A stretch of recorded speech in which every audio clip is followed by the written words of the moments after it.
Shortly after midnight, the sky over Tehran changed color. Residents in the western districts first heard the distant whine of aircraft, a faint mechanical echo cutting through the winter air. Seconds later, the ground trembled. Then the explosions began. A massive fuel storage facility on the outskirts of the Iranian capital erupted in flames, sending a column of black smoke thousands of feet into the sky. The fire spread rapidly across rows of cylindrical fuel tanks, turning the industrial complex into an orange inferno visible across the city. Emergency sirens followed. Videos recorded from apartment rooftops showed flames reflecting off nearby buildings, while shockwaves rolled through the surrounding neighborhoods. Within minutes, reports began spreading across international news wires. New explosions have been heard not only in Tehran, but also near the holy city of Qom. And as dawn approached on March 9th, a disturbing pattern was emerging. Israel was no longer striking only missile launch sites or military bases. It was striking the energy infrastructure that keeps Iran running. The attacks unfolded in waves. According to multiple reports from Reuters, Associated Press, and Al Jazeera, explosions were recorded across several locations in and around Tehran during the night of March 8th, continuing into the early hours of March 9th. One of the primary targets appeared to be fuel storage facilities that supply large sections of the capital's industrial and transportation networks.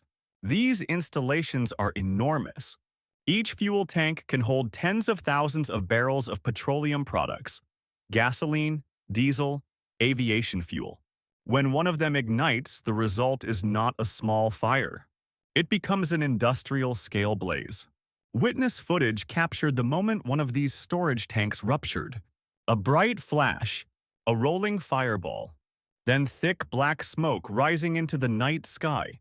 Emergency crews attempted to contain the fires, but the damage had already been done.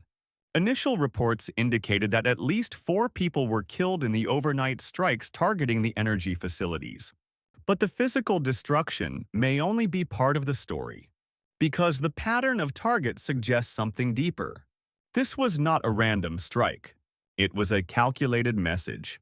To understand the significance of these strikes, it is important to understand the geography of Iran's energy system. Tehran is not just a political capital. It is also one of the most energy-dependent megacities in the Middle East. Millions of vehicles move through its streets every day. Industrial facilities operate across the metropolitan region, and the military infrastructure surrounding the city relies heavily on nearby fuel storage networks. Around Tehran, a ring of oil depots and fuel distribution hubs forms a logistical backbone. Fuel arrives through pipelines from Iran's larger oil-producing regions. From there, it is stored, processed, and redistributed across the country. These storage complexes are critical nodes. Without them, the flow of fuel through the national economy becomes far more fragile. One of the reported strike zones lies near major distribution infrastructure that connects the capital to Iran's national fuel supply system. If these hubs are damaged or destroyed, the consequences ripple outward. Fuel shortages, transport disruptions, military logistics complications. In modern warfare, striking energy infrastructure can weaken a country without directly attacking civilian population centers. And that may be exactly the strategy now unfolding. Although Israeli officials have not released full operational details, analysts believe the strikes were likely conducted using a combination of long-range precision weapons. Israel possesses one of the most advanced air forces in the region. Its fleet includes the F-35I Adir stealth fighter, capable of penetrating sophisticated air defense networks. These aircraft can carry precision-guided bombs and standoff missiles designed to strike heavily defended targets. Another possibility is the use of long-range cruise missiles. These weapons travel at low altitude, navigating terrain using advanced guidance systems before striking their target with high accuracy. In recent years, Israel has also demonstrated extensive use of armed drones in long-range operations. Drones can loiter over a target area, confirm coordinates, and strike at precisely chosen moments. When used together, these systems form a layered strike capability. Stealth aircraft can penetrate defended airspace. Cruise missiles can strike from hundreds of kilometers away. Drones can conduct surveillance and follow-up attacks. The result is a highly flexible strike architecture capable of hitting multiple targets in rapid succession. And on the night of March 8th and 9, that architecture appears to have been activated. Iran is not defenseless. Over the past 2 decades, the country has built an extensive air defense network designed to protect strategic infrastructure. Key elements include Russian-built S-300 surface-to-air missile systems, domestically developed systems such as Bavar 373, long-range radar installations that monitor Iranian airspace.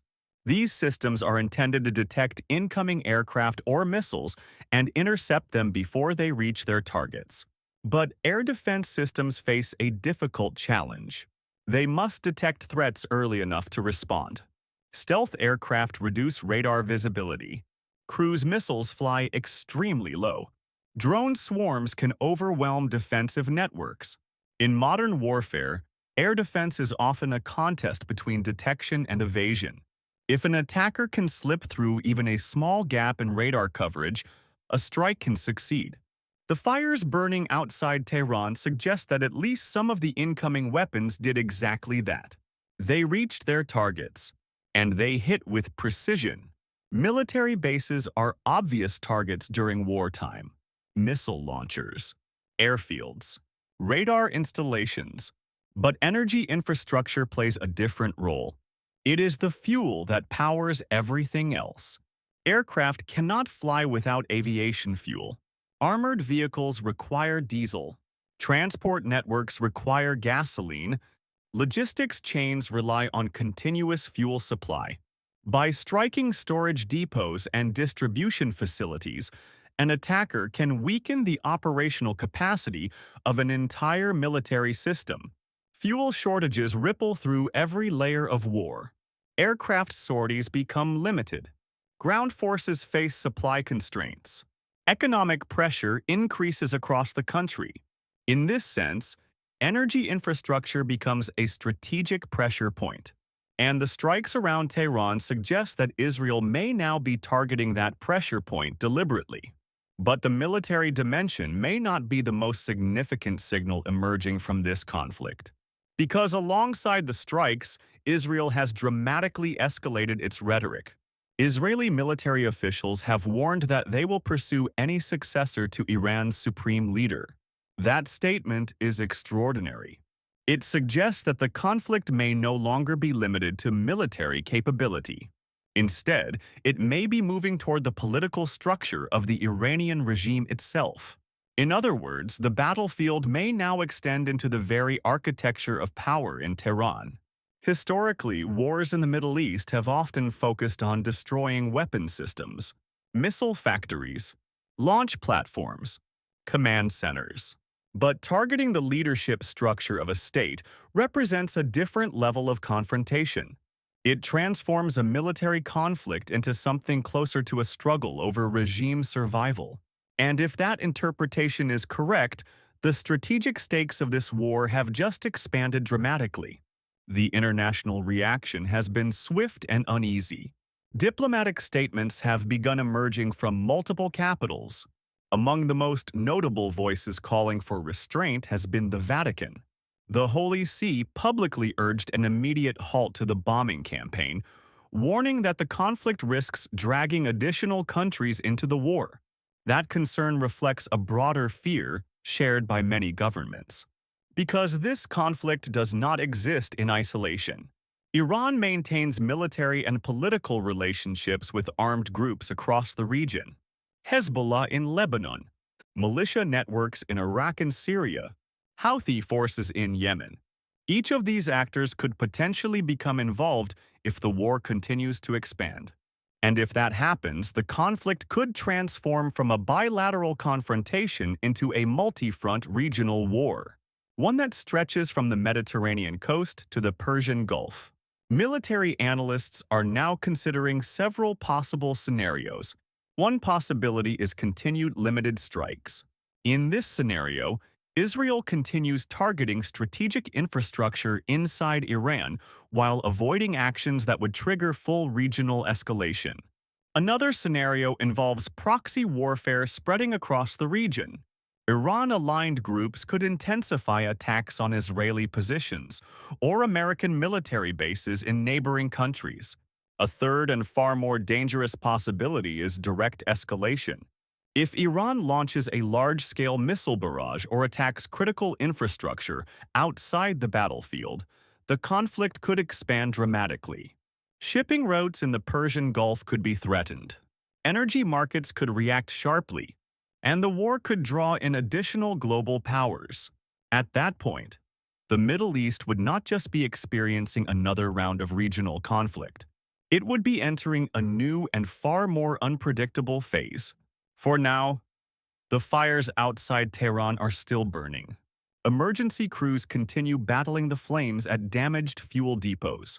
Smoke drifts above the capital, but the deeper significance of these strikes may only become clear in the days ahead. Because the targets chosen in this latest wave of attacks reveal something important. The war may be evolving. At first, the focus was missiles, then air defense systems, now energy infrastructure.